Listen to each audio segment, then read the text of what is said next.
Entonces la cuestión ha cambiado, pero ha cambiado de protagonistas, pero las víctimas siguen siendo las mismas. El campesino, especialmente el campesino. Qué cosa tan berraca. Es increíble. Al campesino hay que darle todos los honores del mundo y hay que resarcirle tantos daños que se le han hecho. Porque cuando no fuera el ejército, cuando no fue entonces el paramilitarismo, cuando no la misma guerrilla, también le hizo mucho daño a la gente. Esto dice Ramiro Orjuela, el abogado defensor de víctimas y derechos humanos que ya habíamos escuchado en capítulos anteriores. En estos meses he conocido a personas con biografías marcadas de principio a fin por el conflicto. He oído historias de crímenes inimaginables y macabros que me han dado escalofríos.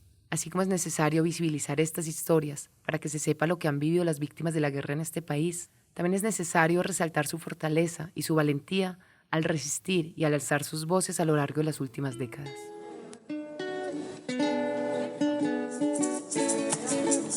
Hoy les venimos a contar lo que la guerra nos ha hecho pasar. Guerra sin límites, la guerra que nos condena. Somos madres, hermanas y compañeras de nuestro dolor sumergido en llanto. Ahora es nuestra fuerza.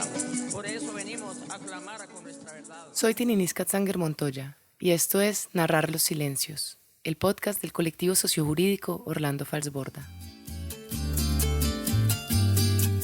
En este último capítulo les voy a hablar sobre los procesos organizativos de las mujeres víctimas del conflicto en el Meta, así como de sus luchas por verdad, justicia y por una vida digna en paz.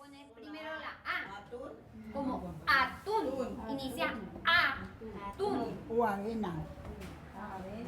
Atún, inicia por la A. Todos los viernes en la tarde, la oficina del colectivo sociojurídico Orlando Falsborda en Villavicencio se convierte en una escuela de alfabetización para mujeres mayores.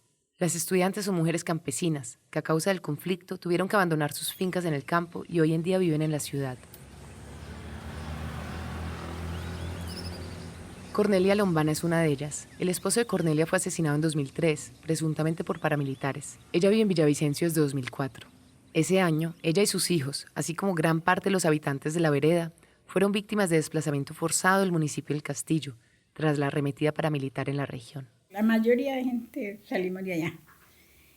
Sí, entonces pues ya nosotros teníamos los cultivos, nosotros teníamos la finquita, cultivábamos yuca, plátano, maíz, papaya. De esos nos sosteníamos nosotros allá. Y al venirnos por acá fue muy duro. Muy duro nosotros. Para mí fue muy duro y a mis hijos también les dio muy duro porque no estamos acostumbrados a eso. Nosotros estamos acostumbrados a mañanear, a ordeñar la vaquita, que irse a sembrar su maicito, que ir a sembrar la yuca. Cornelia llegó a los 7 años al Meta con su madre y sus hermanos, huyendo del departamento del Tolima por la guerra bipartidista entre liberales y conservadores, así como por la falta de oportunidades. Cornelia nunca pudo ir al colegio. No había el recurso suficiente, o no había recursos, mejor dicho. Andábamos descalzos. Mi mamá nos hacía la ropita por ahí de retazos, los vestidos, los chores, pantaloncitos, porque ella sí, a mano, pero ella sabía coser, ella remendaba y nos hacía los vestidos. Mis hermanos le hacían los pantaloncitos y así nos vestía. Entonces, pues ella no tenía recursos ni para comprar los cuadernos, ni para una comidita estable, para irse bien almorzadito, bien desayunante. Ella decía, pues, toca dejar así, mijo, porque ¿qué vamos a hacer? Si conseguimos para una cosa, no conseguimos para la otra. Cornelia aprendió a escribir su nombre porque su padrastro se lo enseñó. Y más tarde también aprendió a escribir su número de cédula porque una vendedora de una tienda de la vereda la ayudó. Cornelia no es un caso aislado. De acuerdo al Departamento Nacional de Estadística, el DANE, el 5.24% de la población colombiana no sabe leer ni escribir. Según el Censo Nacional Agropecuario de 2014, en la población de las zonas rurales la cifra sube al 12.6%. No estar alfabetizado limita enormemente a las personas. Para las víctimas del conflicto, es especialmente grave no poder leer un fallo de la Corte o no poder llenar un formulario, porque restringe sus posibilidades de hacer valer sus derechos. Por ejemplo, por no saber leer, escribir ni firmar un documento, muchas víctimas del conflicto en el Meta quedaron por fuera del registro único de víctimas. Hoy vengo a pedir justicia. Venimos por nuestros seres queridos, asesinados y desaparecidos. Venimos por lucha gritando lo que el pueblo escucha y el gobierno oculta. Esta escuela nos permite identificarnos porque muchas de nosotras somos de la región del Alto Ariari y otras muy alejanas y otras pues que se encuentran en este espacio por las mismas condiciones que se vivieron allá en la región. Entonces estamos en este espacio es para escucharnos, para formarnos y para capacitarnos. Entonces para eso es la escuela. Aquí todas nos reconocemos por la misma historia que nos ha pasado, ¿sí? Que fue el desplazamiento, que fue la desaparición de nuestros familiares, el asesinato de nuestros familiares. Por eso nos unimos acá en esta escuela. Deidania Perdomo coordina la Escuela de Alfabetización Selmira López Mendoza y hace parte del colectivo Orlando Falsborda desde 2016. Los temas de los que he hablado en los capítulos anteriores son transversales a la biografía de Deidania. Su familia fue desplazada de Villarrica, en el departamento del Tolima, y llegó a los Llanos Orientales en los años 50. Deidania nació en el municipio del Castillo, en el Meta, y desde muy joven estuvo involucrada en procesos organizativos, como muchos de los y las habitantes de la región. Estaban organizadas en juntas de acción comunal, en sindicatos, y algunas mujeres hacían parte de la Unión de Mujeres Demócratas, un brazo político del Partido Comunista. En el 2000, cuando se rompe el primer intento de diálogo entre el gobierno y la guerrilla de las FARC, pues todo eso se acabó. De un momento a otro todo se acaba porque desplazaron a 700 familias de la región del Alto Ariari y pues se rompen todos los procesos organizativos que existían en ese momento. Muchas familias se desplazaron a Villavicencio y sufrieron las dificultades de ser campesinos inmersos en las dinámicas de la ciudad. Deidania y otras personas de la región entraron en contacto con organizaciones de derechos humanos, conformaron la Comunidad Civil de Vida y Paz y exigían su derecho a un retorno digno. En la época de la política de seguridad democrática, algunas familias regresaron a sus viviendas sin garantías de seguridad, en medio de bombardeos y de desapariciones masivas. Deidania se tuvo que desplazar nuevamente con sus hijas a Villavicencio y decidió que este era un lugar más seguro y propicio para luchar por sus derechos y por los de la comunidad. Henry Perdomo, un hermano de Deidania, fue desaparecido en 1989. En 2003, su otro hermano, Reinaldo Perdomo, fue asesinado frente a su casa en Villavicencio. Entonces empieza como a hacerse uno una cantidad de preguntas. ¿Por qué lo asesinaron y cuáles fueron las causas de la muerte? Otra cosa que nos llamaba la atención era la información que nos pasaba la fiscalía. Y había una parte que era donde un postulado dijo que a Reinaldo lo habían asesinado en Ciudad Porfía y que en ese momento se había presentado unos fuertes enfrentamientos entre los paramilitares y la policía. Y cosa que eso no fue así. Deidania comenzó a investigar y se pudo comprobar que su hermano en realidad no había muerto en un enfrentamiento. A raíz de esto decidió estudiar criminalística forense para poder evitar casos como el intento de encubrimiento del asesinato de su hermano. En 2007 se conformó el capítulo Meta del Movimiento de Víctimas de Crímenes de Estado. Las y los integrantes del Móvice empezaron a documentar y a sistematizar los casos de desaparición forzada y de asesinatos de la región. El 4 de septiembre de 2012, el presidente Juan Manuel Santos anunció el inicio de negociaciones con la guerrilla de las FARC. Estas reuniones exploratorias han culminado con la firma de un acuerdo marco entre el Gobierno Nacional y las FARC, que establece un procedimiento, una hoja de ruta para llegar a un acuerdo final que termine de una vez por todas esta violencia entre hijos de una misma nación. Estos diálogos significaron una gran esperanza para las organizaciones de víctimas de la región y el país. Comenzaron a estudiar las propuestas planteadas y entendieron que las víctimas tenían que llevar a la mesa de negociaciones propuestas concretas, porque ellas eran quienes habían sufrido el conflicto de primera mano, y si no se hacían oír, ninguna de las partes lo haría por ellas.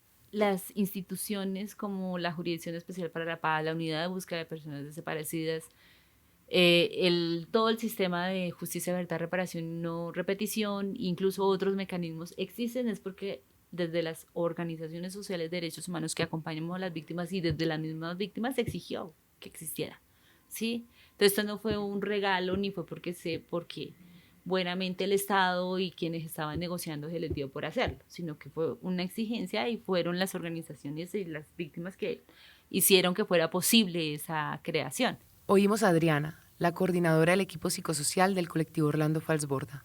El trabajo en conjunto de las diferentes organizaciones de derechos humanos y de víctimas para incidir en las negociaciones de paz también llevó a una articulación entre ellas, así como la articulación con instituciones estatales, como la Fiscalía y Medicina Legal.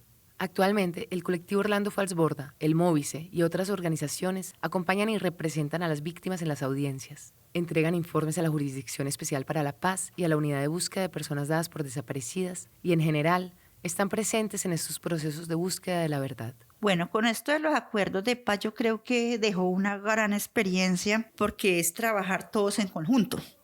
Yo creo que eso fue uno de los espacios más reconocidos y creo que eso queda marcado para la historia, el sentarnos todos a dialogar, a hablar sobre las necesidades que hay para la búsqueda.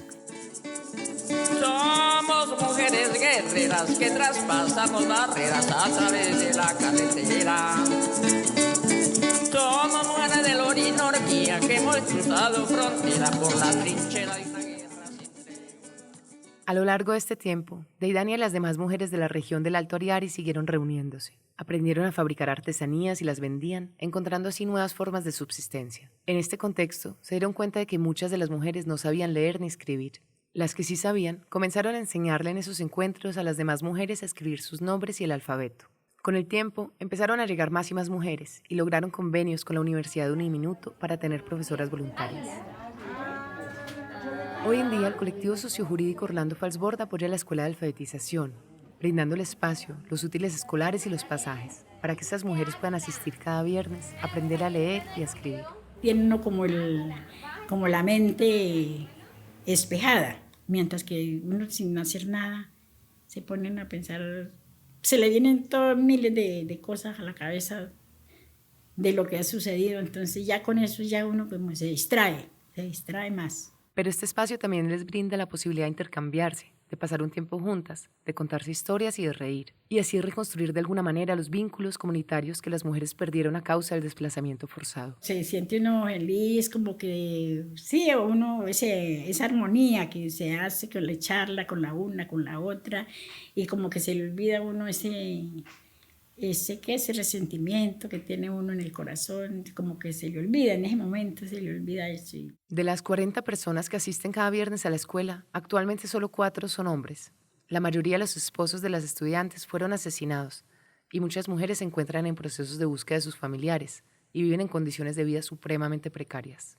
Algunas sobreviven de la venta de artesanías, otras de vender empanadas y arepas, y a otras las apoyan sus hijos. Estas mujeres se mantienen en ese aprendizaje, se mantienen en resaltar sus conocimientos en lo que ellas sabían hacer antes de que les sucedieran los hechos. Ellas eran modistas en su pueblo, la otra eran las tejedoras, las otras no saben coser, pero saben cortar. Estos conocimientos son redescubiertos en diferentes espacios. En la oficina hay varias máquinas de coser.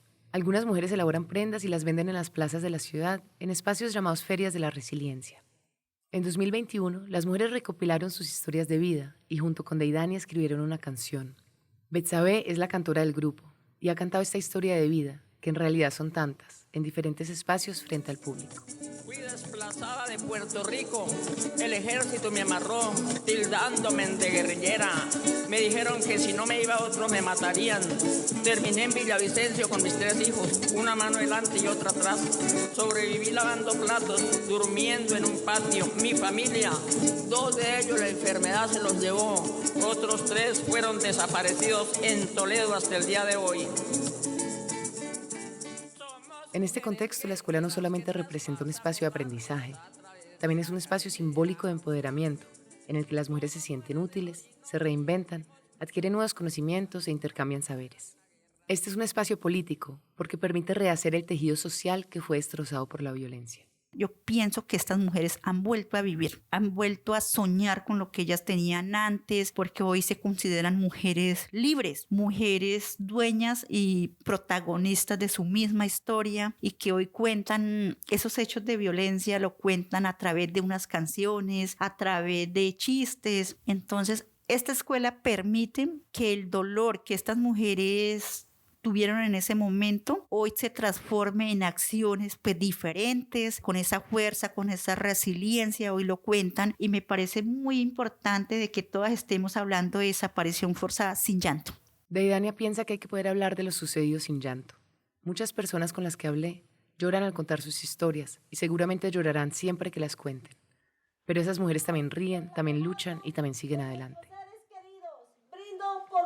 sueños y sus proyectos, por esos cuerpos que nos arrebataron sin siquiera mirar, sin siquiera preguntar sus sueños, sus esperanzas, sus anhelos, sus deseos de vivir. Brindo por la lucha de las mujeres que trabajamos en esta búsqueda. Brindo por la paz. ¡Salud! Las víctimas del conflicto han encontrado diversas formas artísticas de narrar sus historias de vida, buscando sanarse y sensibilizar a la sociedad. Una de ellas es el teatro. Las integrantes del grupo de teatro El Tente son mujeres buscadoras que se conocieron durante las escuelas de formación a familiares de desaparición forzada que impulsó el Movis en el Meta. Con su obra Anunciando la ausencia, narran el drama de la búsqueda de sus seres queridos, intentando que el público entienda qué significa tener un desaparecido en la familia. A través de este proceso artístico, muchas han descubierto aptitudes que no sabían que tenían. Vilma Gutiérrez, la secretaria del Movis capítulo Meta, narra lo que ha significado esta obra para las mujeres. Digamos que eso ha sido un medio de parte de la superación de todos esos impactos tan graves que han vivido las víctimas de desaparición y les ha ayudado a hacer catarsis, a sanar, a sentirse escuchadas y a formarse, digamos, en esa tarea que es difundir, denunciar y también cómo otros llegan a participar, así no sean víctimas, para poder superar lo que es la desaparición. Es el 20 de marzo. Estoy en Lejanías, un municipio del Meta. Estoy sentada con Simei, un campesino que después del acuerdo de paz construyó 2 cabañas en su finca y las alquila a turistas. Simei me cuenta que su pasión es cantar música tradicional, acompañada por el cuatro, que es una pequeña guitarra de 4 cuerdas típica de la región. Trae el instrumento y me canta una canción que compuso antes de los acuerdos de paz de 2016.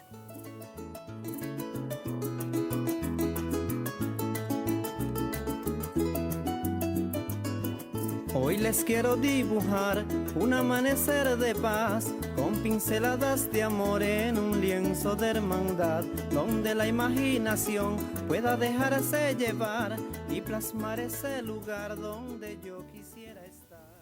Simei habla con mucho optimismo de los cambios en el municipio después de la firma de los acuerdos. Cuenta que detrás de él quedaron las épocas de la guerra, en las que al subir del pueblo a la finca no sabía si se iba a encontrar con un retén de la guerrilla, del ejército o de los paramilitares. Cuando salga a caminar y que en el campo se pueda vivir confiado, que el campesino también pueda disfrutar de la cosecha, el fruto de su trabajo y en sus parcelas entre surcos dibujar. Muchas de las mujeres que viven en veredas alejadas de los cascos urbanos de los municipios no ven la situación actual de manera tan positiva como Simei. Cuando Álvaro Uribe le salió a la presidencia, las desapariciones forzadas dejaron de ser una práctica sistemática. Durante las negociaciones y después de la firma de los acuerdos, la situación de violencia mejoró considerablemente. Sin embargo, el gobierno no tomó la oportunidad histórica de llenar los vacíos dejados por la extinta guerrilla y no hizo presencia en la región con políticas sociales. Esto ha llevado en los últimos años a una reestructuración del conflicto en el territorio, como relata Verónica, una víctima del conflicto que puso los casos de sus familiares desaparecidos en las manos del colectivo Orlando Falsborda. Pues la verdad es que nosotros cuando hubieron los procesos de paz que supuestamente la guerrilla entregó las armas, nosotros dijimos que íbamos a sentir una tranquilidad, pero no fue así. No fue así porque las muertes siguen, las desapariciones siguen, todo eso sigue. Y ahorita, hace como unos 3 años para acá, ha seguido peor. Algunas mujeres que llegaron a la ciudad víctimas de desplazamiento forzado actualmente viven en relativa seguridad y están al margen del conflicto que no cesa en las zonas rurales. Muchas otras mujeres vinculadas al colectivo Orlando Falsborda viven en veredas alejadas de los cascos urbanos de los municipios. Ellas cuentan historias sobre perros que están apareciendo asesinados en las veredas, de enfrentamientos entre el ejército y grupos de disidencias, de personas que aparecen asesinadas, de extorsiones a los y las habitantes de la zona y de la presencia de actores armados en las veredas. Deidania resalta la problemática de no saber a qué grupos pertenecen los actores armados que actualmente están presentes en la región. En este momento la situación está muy difícil en cada uno de los municipios. La guerrilla hizo la dejación de armas, pero esto permite también que hoy en día se fortalezcan otros grupos. Anteriormente sabíamos quiénes estaban en el territorio, quiénes habitaban en el territorio. Hoy en día no sabemos quién está en el territorio. Entonces, el tema de violación de derechos humanos pues se sigue se sigue y volvemos a las mismas modalidades, donde han desaparecido personas, donde han asesinado, donde hay amenazas directamente con los líderes y lideresas de la región. Cuando vienen a Villavicencio, a las oficinas del colectivo Orlando Falsborda o a encuentros de víctimas, las mujeres hablan con tranquilidad de lo que les ha ocurrido y les sigue ocurriendo. Sin embargo, son enfáticas en el hecho de que solamente pueden hablar de esa manera en estos espacios seguros. En las zonas alejadas de los cascos urbanos, siguen inmersas en las dinámicas del conflicto, en zozobra, desconfianza y silencios. Y esa indiferencia de la comunidad, de la gente que no ha sufrido directamente, es precisamente porque les falta conocimiento en dónde viene la guerra, cuáles son los intereses que tiene el poder político y económico en Colombia. Entonces, para poder tener más aliados a favor de que en Colombia no se siga la desaparición forzada, es indispensable mucho conocimiento y formación. Al inicio del primer capítulo, hablé de la importancia de que las personas que hemos tenido la suerte de no tener que vivir en el día a día la guerra en Colombia, nos informemos y nos sensibilicemos respecto a lo que han sufrido las millones de víctimas en el país. Espero haber logrado visibilizar lo que ha significado la guerra en el departamento del Meta para sus habitantes, en su mayoría campesinas y campesinos, que a pesar de los horrores vividos, siguen luchando por sus derechos y por una vida en dignidad. Yo quisiera estar ahorita que fui por allá, que ayudar a ordeñar las vacas, que tenerlo, porque a mí me fascina tener marranos. Yo soy la mujer más feliz y gallinas, tener hartas gallinas. Porque yo siempre, toda mi vida, llegaba gente particular o amigos que llegaban a pasear o a pronto la familia que llegaba. Era la dicha de uno matar unas 2, 3 gallinas y hacer el almuerzo y sentarnos todos ahí rodeados en la mesa. Muy, muy bonito. Y entonces uno por acá no lo puede hacer. Por acá, si de pronto un tinto, por ahí con una galletita será lo único que se puede, porque con esta situación tan dura que está. Así como canta Simei, yo también deseo que las personas en la región puedan vivir en paz, que Cornelia y todas las otras mujeres víctimas del conflicto puedan regresar a sus territorios si así lo desean, que encuentren a sus familiares desaparecidos y que los victimarios respondan por sus crímenes con verdad, reparación y justicia. Vivir confiado, que el campesino también pueda disfrutar de la cosecha, el fruto de su trabajo, y en sus parcelas entre surcos dibujar una platanera fértil y un florecido maizal. Así acaba el último capítulo de la primera temporada de Narrar los Silencios, el podcast del colectivo sociojurídico Orlando Falsborda. El trabajo periodístico, la moderación y la edición de este capítulo estuvieron a cargo de quien les habla, Tininis Katzanger Montoya. Le agradezco enormemente al colectivo sociojurídico Orlando Falsborda por haberme abierto sus puertas. Gracias a ellos, pude entender mejor la región y sus conflictos, a través de las voces de quienes los han vivido y de quienes han acompañado a las víctimas durante las últimas 2 décadas. Agradezco a todas las personas entrevistadas por darme sus testimonios, así como a tantas otras que hablaron conmigo y me permitieron entender mejor el contexto de la región y la temática de la desaparición forzada. Agradezco también a Zaira Noguera Cárdenas por permitirme usar su canción Los Falsos Positivos, poema llanero, así como a Bersabet Martínez por su canción Mujeres Guerreras y a Simei Sierra por su canción Sueño de Paz. Donde las aves con sus trinos y las flores sean el adorno de este bello amanecer.